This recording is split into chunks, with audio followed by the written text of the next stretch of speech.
찬송하겠습니다. 찬송가 164장 찬송하겠습니다. 찬송가 164장 내 평생에 가는 길 순탄하여. 통일 찬송가는 470장입니다.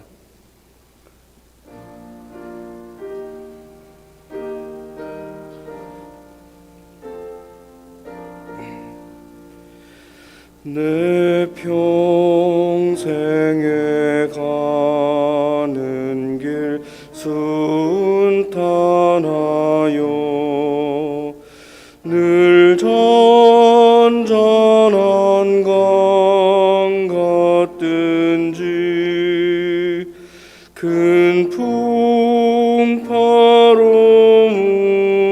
무섭고 어렵든지 나의 영혼은 늘 편하다. 내 영혼 평안해. 내 영혼 평안해. 저 마귀는 우리를 삼키려고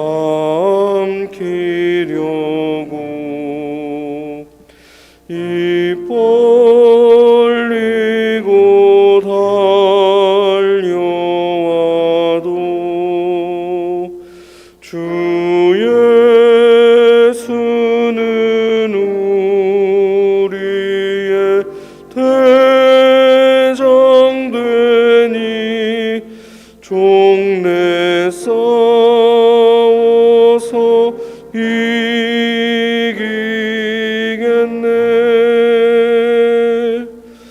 내 영혼 평안해. 내 영혼 평안해. 내 지은 죄 중하고 중하여도 주 예수께 다 맡기면 그 십자가 피로써 부으시니 내가 눈같이 정하겠네. 내 영혼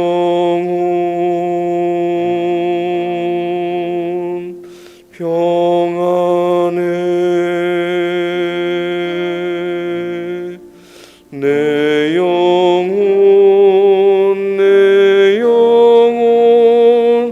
평안해. 저 공중에 구름이 일어나며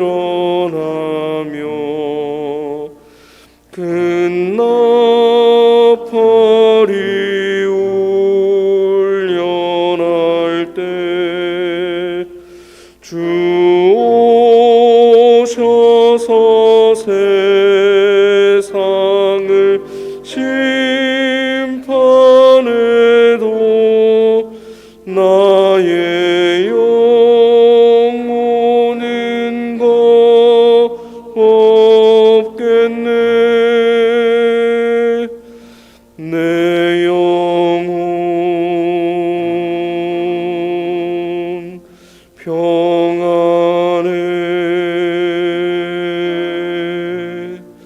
내 영혼 평안해.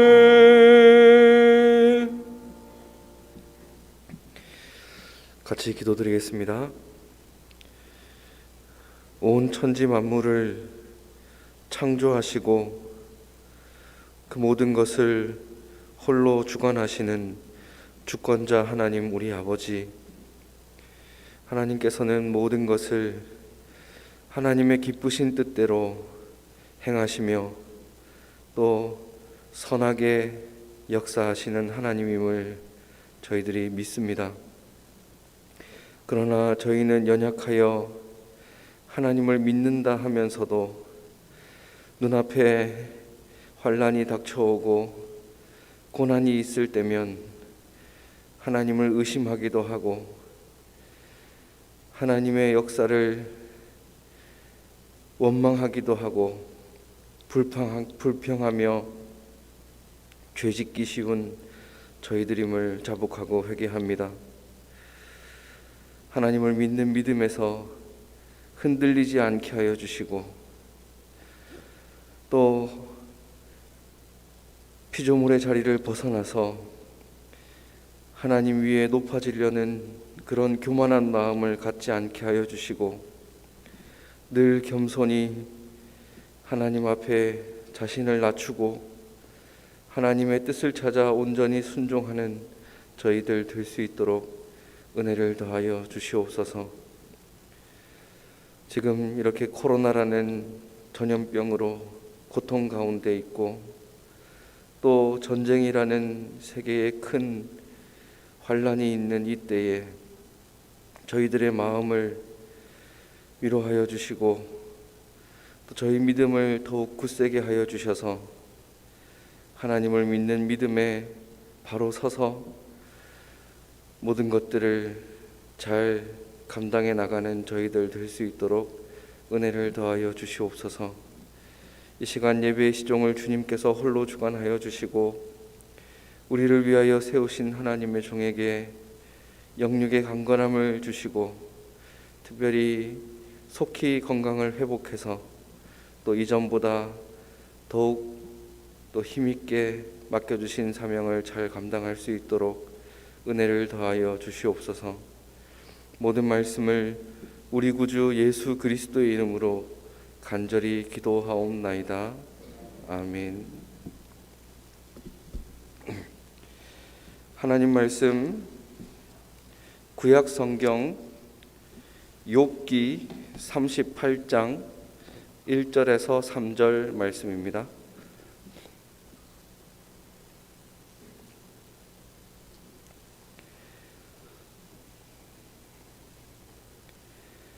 하나님 말씀 구약 성경 욥기 38장 1절에서 3절 말씀, 제가 가진 성경은 구약 성경 799쪽 앞뒤에 있습니다.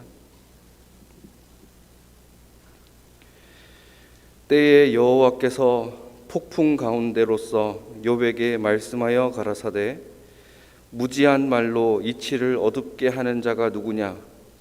너는 대장부처럼 허리를 묶고 내가 네게 묻는 것을 대답할지니라.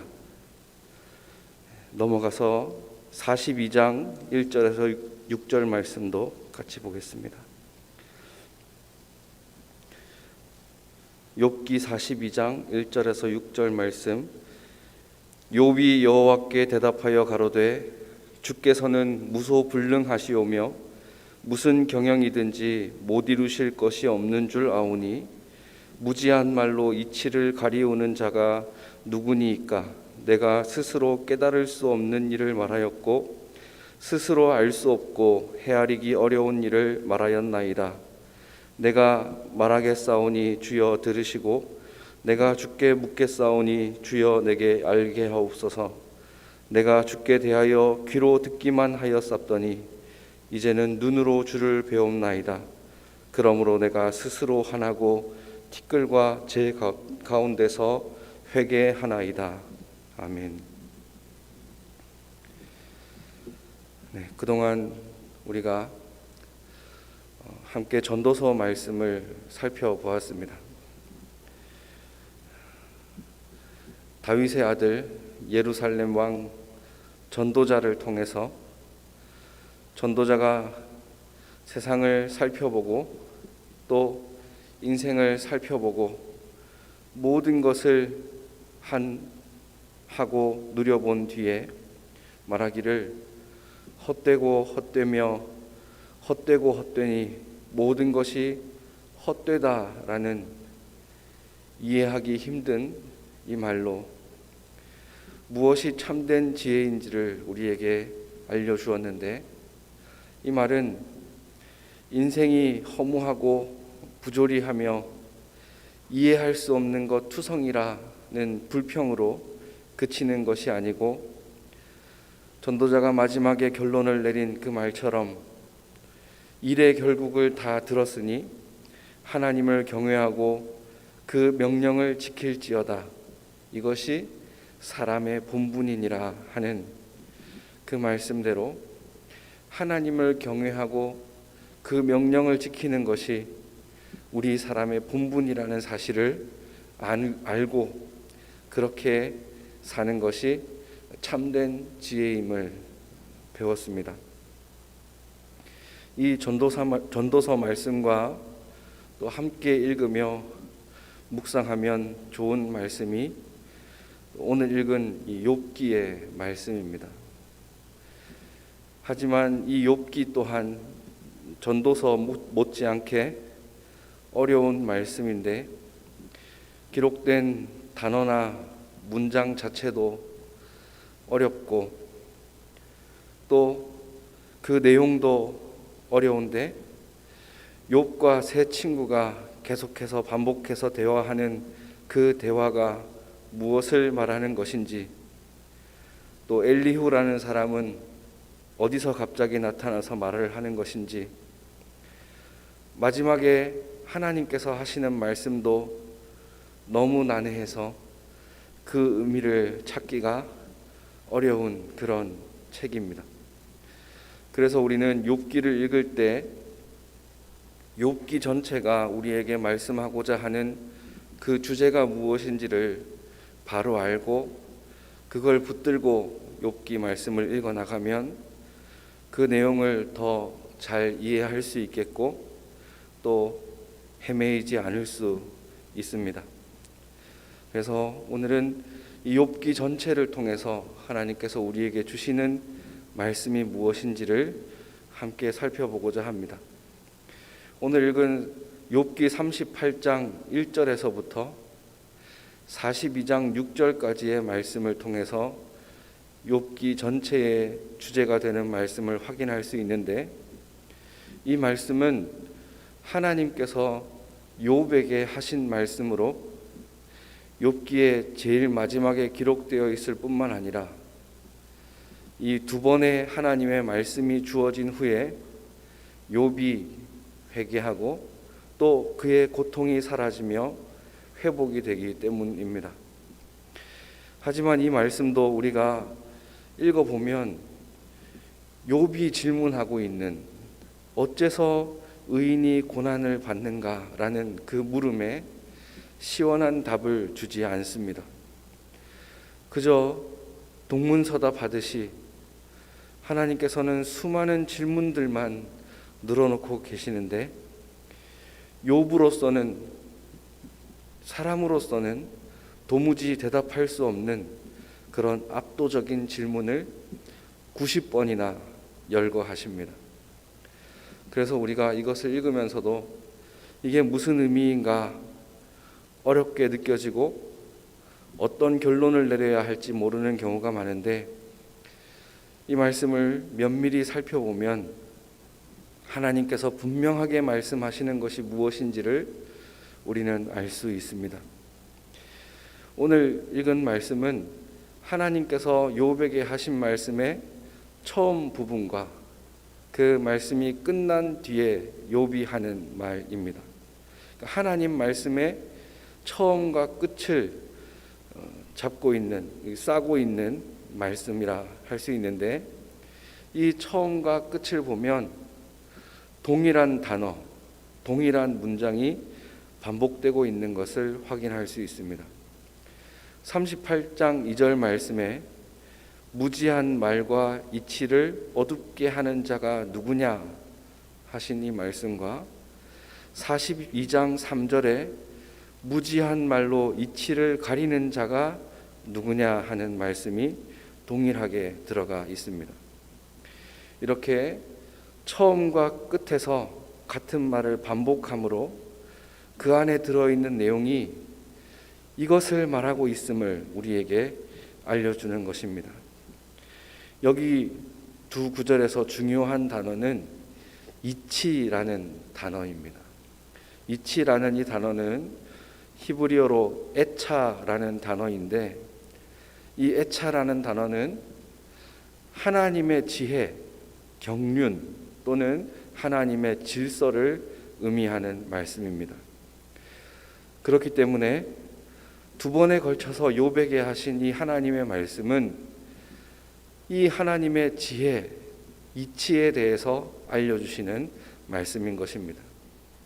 하나님께서는 욥에게 우주의 창조, 또 기상의 변화, 하늘에 있는 별자리의 운행, 또 야생동물의 생태, 신비한 생물인 브헤목과 리워야단에 대해서까지 90개의 다양한 질문을 하시는데, 이 질문을 통해서 하나님께서 자신이 운영하는 우주의 질서는 피조물인 인간이 헤아려 이해할 수 있는 성질의 것이 아니라는 것을 명확히 알려주시는 것입니다. 욥은 극심한 고난, 즉 하루아침에 모든 재산도 잃고 자녀들도 다 잃고 자신의 건강마저도 잃어버리는 이런 상황에서 자신의 결백을 주장하며 자신에게 왜 이런 일이 일어났는지 수많은 의문과 항의를 하나님께 제기했습니다. 하나님께서 우주를 운영하시는 이치가 자신에게 납득이 되어야 한다고 그렇게 생각한 것입니다. 하지만 그가 말한 모든 것은 42장 3절에 욥 자신이 한 대답처럼 스스로 깨달을 수 없는 일을 말한 것에 불과한 것입니다. 하나님께서 이 세상을, 온 우주를 운영하시는 질서는 인간의 탐구 능력 바깥에 있다는 것을 명백히 드러내시는 것입니다. 하나님께서 직접 운영하시는 이 질서는 인간의 이해에서 한참 벗어나 있습니다. 예를 들어 하나님께서 말씀하신 것 가운데 별자리의 운행만 보더라도 그것을 알 수 있습니다. 38장 31절에 내가 묘성을 메어 떨기 되게 하겠느냐, 삼성의 띠를 풀겠느냐, 이렇게 말씀하셨는데, 이 묘성이라는 것은 황소 자리의 산계 성단을 말합니다. 흩어진 별들을 한데 모아 묶어서 성단으로 만들 수 있는 능력이 내게 있느냐 물으시는 것입니다. 또 삼성은 우리가 잘 아는 오리온 자리를 말하는 것으로서 그 중앙에 있는 세 별이 나란히 있는데, 그 나란히 있는 세 별을 네가 흩을 능력이 있는가를 물으시는 것입니다. 이어서 32절에 12궁성을 때를 따라 이끌어내겠는가, 하늘의 각 별자리를 계절마다 제자리로 이끌어낼 능력이 너에게 있는가, 북두성과 그 속한 별, 즉 북두칠성은 그 별들이 하룻밤에 360도를 회전을 합니다. 그것을 네가 할 수 있느냐? 이런 일을 사람이 할 수 없는 것처럼 사람은 하나님께서 우주를 운영하는 것을 이해할 수 없고 또 그것에 관여할 수도 없다는 것입니다. 42장 3절 앞부분과 4절은 38장 2절과 3절에 하나님의 말씀을 욥이 인용한 것입니다.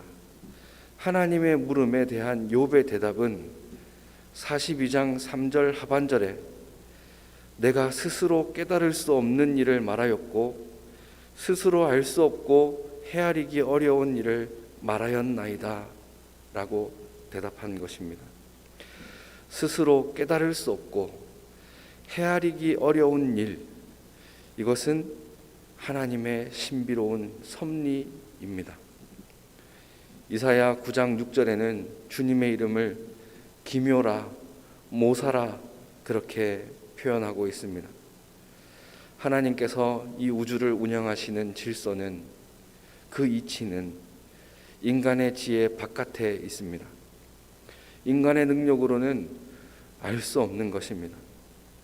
극심한 공경이 있고 왜 이런 고통이 있는지 그것에 대한 적절한 설명이 주어지지 않는 그 현실 때문에 우리의 좌절이 아무리 크다 해도 하나님께서 세상을 운영하시는 이치는 인간이 다 이해할 수 없는, 인간의 이해를 넘어선 하나님의 신비인 것입니다. 이것을 알고 배우는 것이 욥기를 통해서 우리가 배워야 할 가장 중요한 부분입니다. 자신이 고난을 받는 이유에 대해서 깊은 고민을 하고 질문하는 욥을 향해 하나님께서는 인간의 모든 일에 납득할 만한 설명을 얻으며 살 수 없다고 가르쳐 주시는 것입니다. 기도하고 부르짖으면 당장 해결해 주시는 그런 고난도 있습니다. 그런 고난은 하나님을 찾고 하나님께 부르짖으라고 이런 현실을 지금 나에게 주신 것이구나 하고 이해할 수 있습니다. 하지만 그렇게 해결되지 않는 고난도 얼마든지 있습니다. 우리는 지금 2년이 넘는 시간 동안 이 코로나라는 전염병으로 고통을 겪고 있습니다. 그것이 점점 사그러들지 않고 오히려 더 확산되는 이 현실이 주는 의미가 무엇인지 우리는 알지 못합니다. 또한 러시아가 우크라이나를 침공해서 전쟁을 하고 있고, 그런 와중에 북한은 미사일을 쏘아서 도발을 하며 우리를 불안하게 만들고 있습니다. 이런 세계적이고 사회적인 고난뿐만 아니라 각 개인마다 자신만이 알고 남들은 모르는 그런 고난들도 얼마든지 있을 수 있습니다. 이런 고난들에 대해서 우리가 오랜 시간 인내하면 하나님께서 답을 주시고 또 깨닫게 하여 주실지도 모릅니다. 하지만 지금 당장 눈앞에 닥쳐온 곤경에 대해서 그 이유와 원인을 다 파악하며 살아갈 수 있는 것은 아닙니다. 우리는 다만 무한한 하나님의 지혜를 믿고, 또한 그분의 지혜는 당신의 자녀를 향한 크나큰 사랑으로 충만하다는 것을 믿는 가운데 감사와 찬양으로 하루하루의 고난을 이겨나가야 할 뿐인 것입니다. 어떤 신학자는 하나님의 방대하고 드넓은 우주 경영은 인간으로 하여금 하나님의 자유에 대한 너그러운 사랑과 존경심을 가질 것을 요청하고 있다고 말했습니다. 하나님의 자유, 이 우주를 경영하는 것은 이 우주를 창조하신 하나님이 가지신 자유입니다. 하나님의 신비이고 피조물인 우리는 그것을 다 알 수도 없고 그 일에 조금이라도 관여할 수가 없습니다. 하나님의 경륜에 대해서 너그러운 사랑과 존경심을 갖는다는 것은 하나님의 무한한 지혜에 대해서 우리의 마음을 열고 그 앞에 겸손히 무릎 꿇는 것을 의미합니다. 우리가 사는 세상에는 혼돈과 갈등도 있고 악과 부조리도 있고 전혀 쓸데없어 불필요해 보이는 것들도 있습니다. 하지만 그 모든 것이 우리의 지혜를 넘어서는 하나님의 지혜가 다스리는 질서인 것입니다. 우리는 이 하나님의 질서를 받아들일 수 있어야 합니다. 하나님이 하시는 일은 다 내 이해 안에 있어야 한다는 교만한 마음을 내려놓고 피조물의 본연의 모습으로 돌아가야 합니다. 그런데 우리는 하나님을 주권자로, 왕으로, 하나님으로 그렇게 믿는다고 말은 하면서도 내가 기도할 때 들어주는 그런 도깨비 방망이 같은 분으로 그렇게 여기고 살고 있진 않은지 살펴봐야 되겠습니다. 내가 기도한 대로 하나님이 이루어 주시지 않으면 왜 안 이루어 주느냐 원망하고 불평하고, 내가 이해할 수 없는 고난과 환난이 닥쳐올 때면 하나님이 정말 계신 것이 맞는지 의심하고 원망하고,